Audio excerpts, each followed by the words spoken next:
ಬದುಕಿನಲ್ಲಿ ಏನೇ ನಡೆದರೂ ಒಳ್ಳೆಯದೇ. ವರ್ತಮಾನದಲ್ಲಿ ಏನಾಗುತ್ತಿದೆಯೋ ಅದೆಲ್ಲವೂ ಉತ್ತಮವಾಗಿಯೇ ನಡೆಯುತ್ತಿದೆ. ಮುಂದೆ ಏನಾಗುವುದೋ ಅದು ಕೂಡ ಚೆನ್ನಾಗಿರುತ್ತದೆ. ಭವಿಷ್ಯದ ಬಗ್ಗೆ ಚಿಂತಿಸಬೇಡಿ, ವರ್ತಮಾನದಲ್ಲಿ ಜೀವಿಸಿ.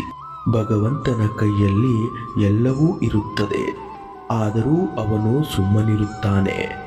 ಮನುಷ್ಯನ ಕೈಯಲ್ಲಿ ಏನೂ ಇರುವುದಿಲ್ಲ, ಆದರೂ ಅವನು ಎಲ್ಲವೂ ನನ್ನ ಕೈಯಲ್ಲಿಯೇ ಇದೆ ಎಂದು ಭ್ರಮೆಯಲ್ಲಿರುತ್ತಾನೆ.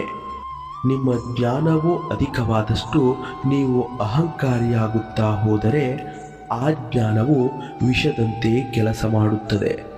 ನಿಮ್ಮ ಜ್ಞಾನವು ಅಧಿಕವಾದಷ್ಟು ನೀವು ವಿನಮ್ರವಾಗುತ್ತಾ ಹೋದರೆ ಆ ಜ್ಞಾನವು ಅಮೃತವಾಗಿ ಕೆಲಸ ಮಾಡುತ್ತದೆ. ಮನಸ್ಸಿಗೆ ಮದವೇರಿದಾಗ ಒಮ್ಮೆ ಸ್ಮಶಾನವನ್ನು ತಿರುಗಾಡಿ ಬರಬೇಕಂತೆ. ಏಕೆಂದರೆ ಅಲ್ಲಿ ನಾನು ನನ್ನಿಂದಲೇ ಎಂದಂತಹ ಎಷ್ಟೋ ಜನರು ಮಣ್ಣಲ್ಲಿ ಮಣ್ಣಾಗಿ ಹೋಗಿರುವುದು ಕಾಣಸಿಗುತ್ತದೆ. ಹೊಗಳದಿದ್ದರೂ ಬೇಡ, ತೆಗಳದಿದ್ದರೆ ಸಾಕು. ಸಾಧಿಸದಿದ್ದರೂ ಬೇಡ, ಬಾಧಿಸದಿದ್ದರೆ ಸಾಕು.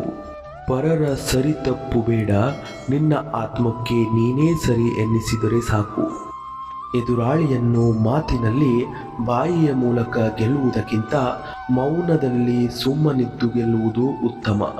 ಪ್ರಾಣವನ್ನು ಉಳಿಸುವಂತಹ ನೀರಿಗೆ ಆ ಪ್ರಾಣವನ್ನು ತೆಗೆಯುವ ಶಕ್ತಿಯೂ ಕೂಡ ಇರುತ್ತದೆ.